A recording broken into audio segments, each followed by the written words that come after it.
Buenas noches, mi querida Jimena, y con todos los que el día de hoy nos permiten ser parte de un momento en este día, que a través de esta plataforma nos miran. Es un placer de contar con la presencia en esta noche desde Quito, Ecuador, con la psicóloga clínica Irma Jimena Gamboa Moreno, graduada en la Universidad Cristiana Latinoamericana, con 15 años de trayectoria profesional en la misma. Hoy en día destacada en el campo de la maestría como maestra en Ciencias de la Familia con mención Terapia Familiar por la Universidad Peruana Unión. Ha trabajado como psicóloga clínica en la Fundación Daniel Childers Fund Ecuador como psicoterapia individual en los miembros de las familias y psicoterapia grupal con los niños. También como psicóloga voluntaria en el Centro Cristiano para Adicciones Cristo Vive, como psicóloga clínica en la Corporación para sus niños y como docente en la Universidad Técnica de Ambato en el año 2011 hasta el 2013. Y de igual manera en la Fundación Casa de la Familia. En esta entrevista exploraremos su perspectiva sobre el trastorno ansioso por enfermedad, anteriormente llamado hipocondría, así como su experiencia y visión en este trastorno. Bienvenida. Empezaré con las preguntas. ¿Cómo ha cambiado los enfoques en la comprensión teórica desde las primeras conceptualizaciones de la llamada hipocondría? Bueno, buenas noches, un gusto, Paula. Gracias también por la invitación. Bueno, creo que el hecho de considerar este trastorno, creo que nos adentra a un mundo muy interesante, ¿no? Sabemos que las personas podemos reaccionar de distintas maneras ante las situaciones que se nos presentan y creo que abordar este tema por eso nos convoca a ponerle también mucha atención. Bueno, sabemos que la comprensión teórica, los estudios que se han hecho en relación a la hipocondría ha evolucionado significativamente, ¿no? Y como Pablo lo decía, es como inicialmente se llamaba y era como una de las primeras conceptualizaciones. Sin embargo, bueno, más adelante vamos a hablar sobre la evolución, pero vamos a ver como una visión general de los cambios que se ha ido dando al considerar los diferentes enfoques teóricos y también los reflejos que se pueden encontrar en los manuales diagnósticos, tales como ya los conocidos del DSM-5 y también el CIE-10. Si consideramos cómo se va desarrollando este trastorno o la conceptualización de este trastorno, se habla de que en el siglo XIX la hipocondría se consideraba una enfermedad. Esta era caracterizada por la excesiva preocupación de la salud y también el hecho de que los pacientes tienden a interpretar cualquier síntoma como un signo de una enfermedad grave, que creo que hasta este momento se mantiene. También se creía que la hipocondría era causada por una debilidad nerviosa, ¿no? O por una falta de voluntad, y esto creo que en algún sentido todavía se mantiene. Ya en el siglo XX, la hipocondría se consideraba como ya un mecanismo de defensa para evitar la ansiedad, perdón, la ansiedad y la angustia, dice también la teoría, ¿no? Y esto era causado por conflictos inconscientes y una falta de resolución de la fase oral de la infancia. Esto tomado desde el enfoque psicoanalítico. Desde el enfoque conductual, también en el siglo XX, la hipocondría se consideraba como un conjunto, ¿no? Y a la vez un patrón de comportamientos que se aprendían a través de la experiencia y también a través del refuerzo. Y claro, creo que, insisto, hasta ahora se mantiene parte de esta creencia. En ese momento se creía también que la hipocondría era causada por una falta de habilidades para manejar el estrés y la ansiedad. Algo más decía el enfoque cognitivo-conductual, igual en el siglo XX, se consideraba como un patrón de pensamientos y comportamientos que se mantenían de una serie de creencias y suposiciones erróneas en cuanto a la salud de la persona. Y nuevamente aquí se creía una vez más que la persona, como ya les dije hace un rato, se parece como ambas concepciones, la persona carecía de habilidades para evaluar la información que estaba recibiendo de su cuerpo y tomar decisiones. Ya estudios más actuales y que ha considerado el DSM-5 define a la hipocondría como un trastorno caracterizado precisamente por una preocupación excesiva por la salud y también por la tendencia a interpretar cualquier síntoma como un signo grave de una enfermedad. Y también se puede esto desarrollar en cualquier momento de la vida, dice desde estos estudios, ¿no? Y puede ser causado por una combinación de factores genéticos, de factores ambientales y también psicológicos. Y el CIE-10 en 1992 define también a la hipocondría como un trastorno caracterizado por una preocupación nuevamente excesiva por la salud y una tendencia a interpretar igual cualquier síntoma como signo de enfermedad grave.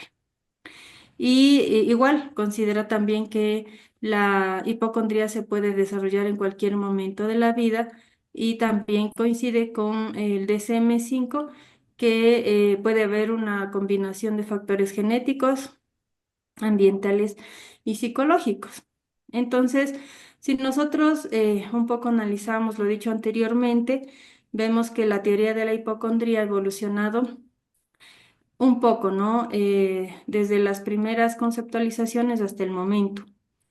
Entonces, lo que sí llama la atención, y que eso sí creo que ha cambiado, es que se consideraba a la hipocondría como una enfermedad caracterizada por una debilidad nerviosa, ¿no? Y luego a considerarla ya como un trastorno. Eso indica que inicialmente puede haber estado negada las manifestaciones psicológicas y creer que esto era un acto voluntario del paciente, tal vez algo que podía controlar. Sin embargo, si consideramos que es un trastorno ahora, eso es algo involuntario que sale y fuera del control del paciente. Así es, muchas gracias. Seguiré con la segunda pregunta. Ujú. ¿Cómo afecta en el aspecto neurológico este trastorno ansioso por enfermedad?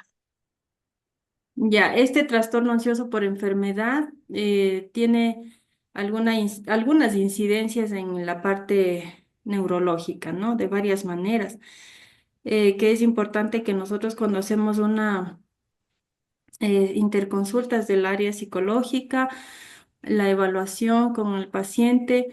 Hay que también de esta manera indicarle al paciente que hay estas afecciones o estos efectos como parte de la psicoeducación, que también vamos a ver más luego. Y eso también ayuda a esta claridad a los pacientes, baja la ansiedad, conocen la situación, comprenden lo que están pasando y yo he visto desde la experiencia que eso también les alivia. ¿Cómo son los efectos? Activa principalmente el sistema de alerta.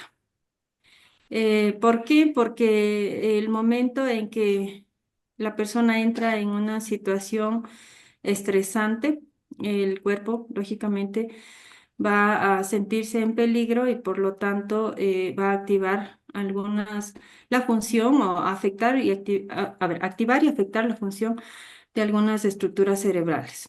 ¿Cuáles son estas? Son la amígdala, puede ser el hipocampo, el hipotálamo y también la corteza prefrontal.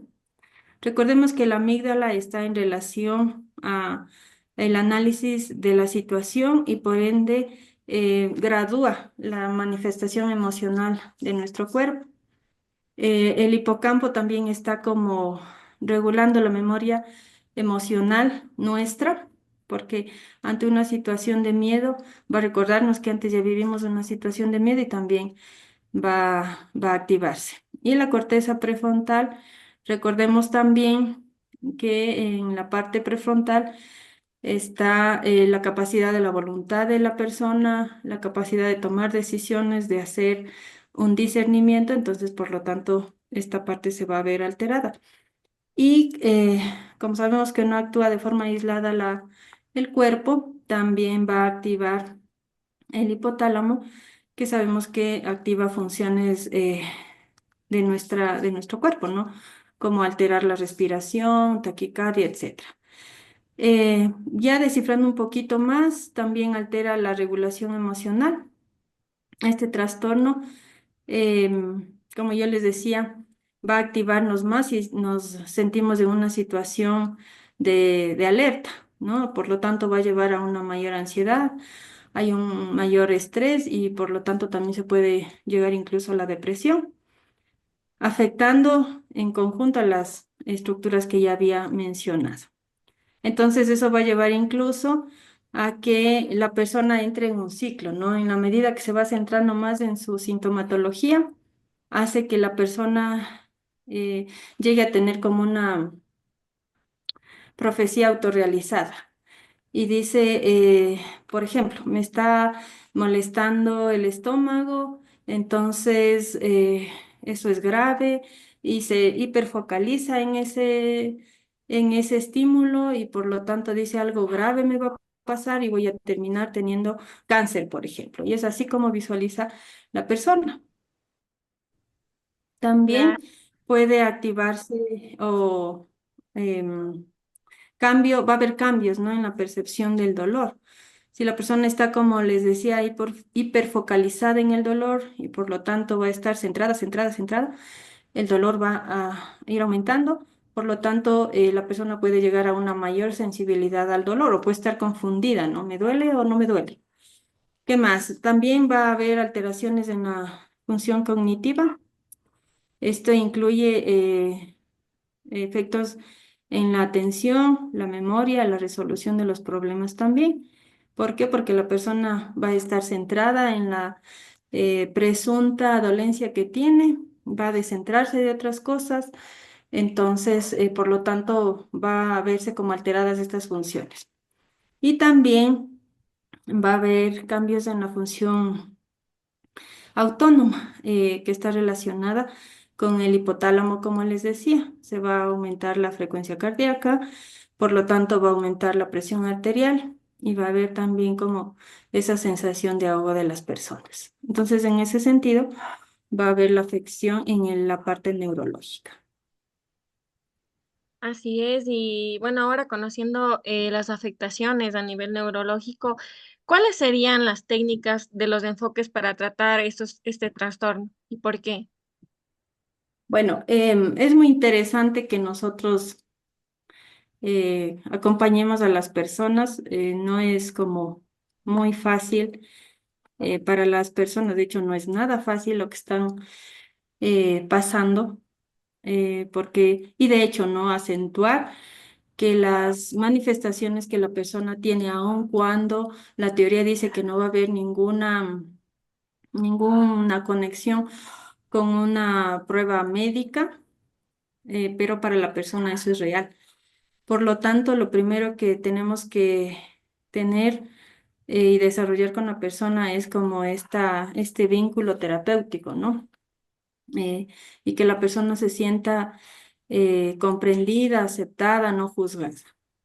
Eso es muy importante. Nosotros tenemos que darle credibilidad porque primero que la persona no nos miente, porque como les decía, es algo que existe para ella y está precisamente en una preocupación excesiva, por ello los síntomas. Entonces, desde esa primera conexión y esta alianza terapéutica, nosotros podemos acompañarle a la persona, ¿ya? Considerando que ya viene de un contexto familiar, sobre todo, o social, en el que nadie le cree, le están diciendo que exagera, que está mintiendo, incluso y esto lo digo con mucho respeto, el mismo médico puede decirle, pero señora, ya le evalué y no tiene nada, etcétera. ¿Ya? Entonces se necesita como esas consideraciones iniciales. La teoría, ¿qué es lo que sugiere como acompañamiento desde la parte terapéutica? Son las técnicas cognitivo-conductuales. En forma general, lo que se busca con las personas que tienen este trastorno es trabajar en reestructuración cognitiva. ¿Qué significa eso? Que nosotros le acompañemos al paciente a identificar y también cambiar esos pensamientos negativos y distorsionados que tiene, ¿ya? ¿Qué más? Lo otro, algo muy importante es que la persona, por el mismo miedo y temor excesivo a enfermarse, suele evitar la, la exposición incluso a como a ser evaluado porque va a recibir malas noticias, ¿ya? Entonces, en ese sentido también hay que acompañarle. Y también el entrenamiento en relajación. Eso es también algo que ayuda mucho a los pacientes. Tenemos que enseñarles a respirar, enseñarles técnicas de respiración, también la relajación muscular progresiva, y eso va a ayudar a reducir la ansiedad. Con esto es importante que nosotros le, le ayudemos al paciente a identificar que puede tener el paciente conductas mantenedoras. ¿Eso qué significa? Que, por ejemplo, el paciente pueda, como les decía, hiperfocalizarse en sus síntomas, ¿no? Y estar piensa y piensa y piensa y piensa y no salir de esa concentración en los síntomas. Y eso lo único que va a hacer es más de lo mismo, por lo tanto no le va a ayudar. Entonces tenemos que ayudarle al paciente a canalizar sus pensamientos, ¿sí? Primero, creo que es muy importante enseñarle a que cada uno de esos pensamientos no son propios de la persona, sino son fruto de la sintomatología que tiene. Eso es muy importante, ¿sí? Porque a veces la persona sufre más creyendo que ella los produce, pero no es así. Es por la sintomatología que está viviendo. Entonces hay que hacer como esta diferenciación y luego ayudarle a identificar cuáles son esas conductas mantenedoras de esta sintomatología, ¿ya? Entonces, por ejemplo, como les decía, la persona si hiperfocaliza, hay que buscarle a que ella use técnicas de de tensión, perdón, del pensamiento, es decir, que por ejemplo, una vez que identifica cuáles son esos pensamientos automáticos que generalmente tiene, que por ejemplo un pensamiento automático es, me voy a morir. Sí, o estoy enfermo de forma grave, es algo que estos pensamientos automáticos son involuntarios, recordemos eso, es algo que no puede controlar la persona y sufre mucho, ¿no? Entonces, ayudarles a hacer como dentro de esta reestructuración cognitiva un registro de estos pensamientos, luego hacer como una evaluación qué sentimientos le produce estos pensamientos, luego cuestionar estos pensamientos y evaluar también cómo sus emociones, quizá el nivel de la emoción haya bajado, ¿no? Entonces se sienta un poco más tranquilo porque cuestiona estos pensamientos. ¿Qué más podemos hacer? Identificar también vuelvo un poquito a las conductas mantenedoras, que a lo mejor tiene algunos pensamientos negativos, que son catastróficos, que también puede tener una visión de túnel, ¿no? Como esa es la única situación de su vida, es necesario darle a ver más opciones también dentro de esas posibilidades que con el usuario o con el paciente podemos ir encontrando. Algo que también ayuda mucho es que vayamos ya como haciendo este registro de pensamientos, una evaluación, ¿no? Y una análisis como consciente. ¿Qué se ha dado cuenta de lo que usted ha visto en este registro de pensamientos y emociones? Entonces, el paciente se va dando cuenta que va mejorando, va siendo consciente porque precisamente el hecho de hacer este registro de emociones, de pensamientos y de emociones, ayuda a que el paciente tenga como ideas más reales, ¿no? Porque recordemos que la característica en general de los trastornos de ansiedad es que las personas tienen generalmente ideas irracionales. Entonces hay que trabajar para que se hagan racionales, ¿ya?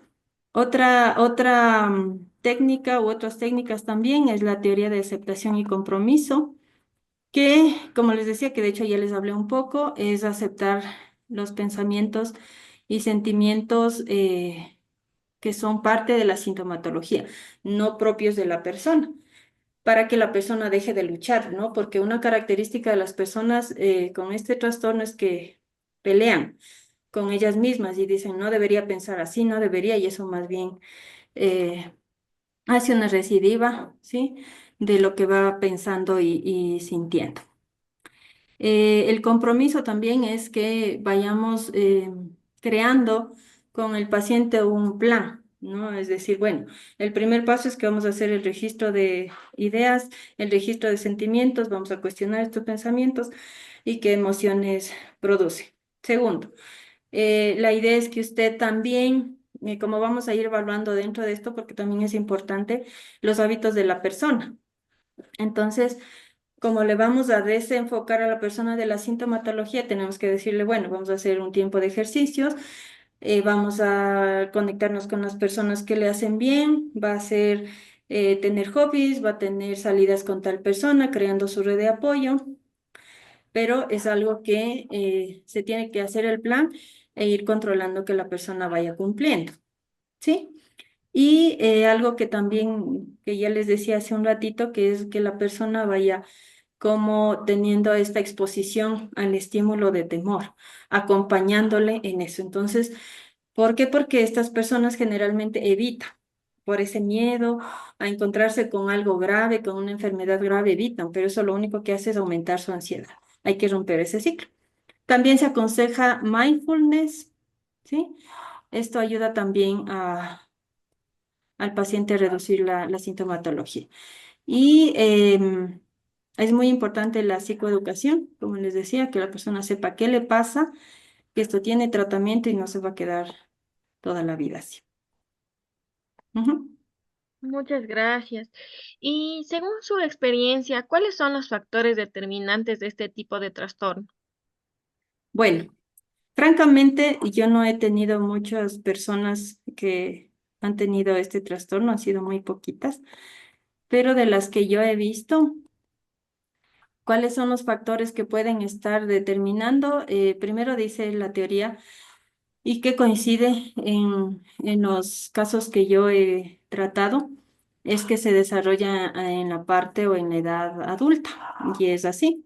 Estas personas antes no habían tenido ninguna manifestación de ese tipo. Una de ellas, voy a contarles con mucho respeto a esta información en forma general. De pronto tuvo una enfermedad grave, de pronto una cirugía y desarrolló. Sí, aparte murió también un ser querido de la persona y aparece la sintomatología. Entonces puede deberse a factores no resueltos, a factores dolorosos, situaciones traumáticas. Dentro de ellas está precisamente la pérdida de un ser querido o la teoría algo que también añade es como que la persona haya vivido un abuso sexual. Así también hay otros factores que se añaden a esto y que la teoría también considera, que es que, por ejemplo, si una mamá daba mucha importancia a las enfermedades, lo más probable es que una hija, la más cercana, copie esa misma dinámica.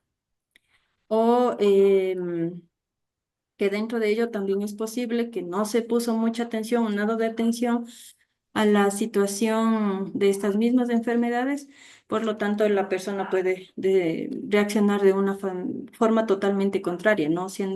O sea, poniéndole mucha atención en lo que le puede estar doliendo y desde esa manera, como les decía, centra su atención en un síntoma normal o no muy grave y lo sobredimensiona pensando que va a tener una enfermedad muy grave.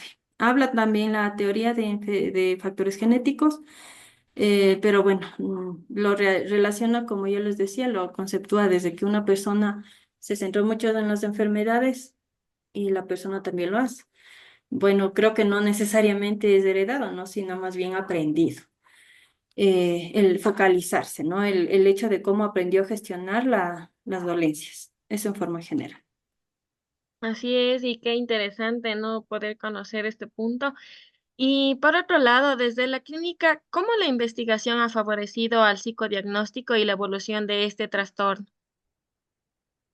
Bueno, primero creo que el hecho de que nosotros tengamos como una herramienta fundamental en la clínica es muy interesante, ¿no es cierto? Y es un camino arduo y a la vez es un camino bonito también, ¿no? Un camino interesante como les decía, que el hecho de que nosotros podamos en la interacción con el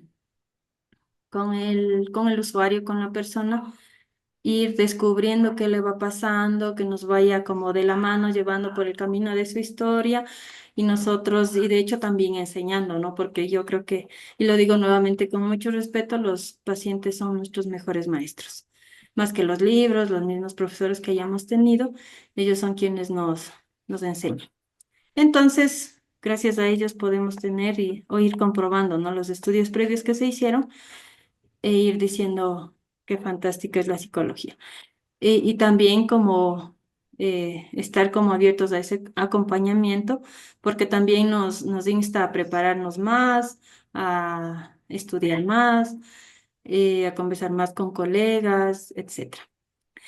Bueno, dentro de ello, han habido estudios, ¿no?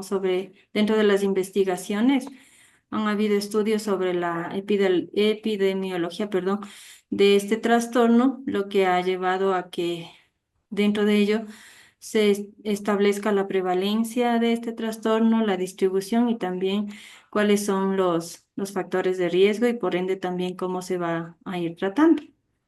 ¿Qué más ha contribuido también la investigación sobre la neurobiología? Recordemos que nosotros básicamente somos seres químicos, es como yo lo llamo, y desde ahí, junto como ya habíamos hablado hace un momento, con la amígdala, el hipocampo, el hipotálamo, la parte o el área frontal del cerebro, entonces se puede ir como definiendo qué neurotransmisores se activan, si la persona se encuentra muy angustiada o estresada, cómo eso influye en las emociones y eso en las reacciones, en la forma como enfrento las diferentes situaciones estresantes de nuestra vida. Entonces también ha habido esa contribución, ¿sí? Y por eso les decía que básicamente en estas áreas que les mencioné hace un momento, pues afecta la dinámica en sí de el desarrollo de este trastorno. ¿Qué más? Han habido también el desarrollo de algunos modelos teóricos en los que explican este trastorno. Sí, y que también, bueno, desarrolla la ansiedad el individuo y también cómo afecta en su parte cognitiva, ¿no? Y que implica, reitero nuevamente, en los pensamientos o ideas irracionales, que esto implica como una hiperfocalización en los síntomas y por ende como también una profecía autorrealizada. Y claro, desde ahí el desarrollo también de la terapia o de la psicoterapia cognitivo-conductual como estrategia para acompañar al paciente.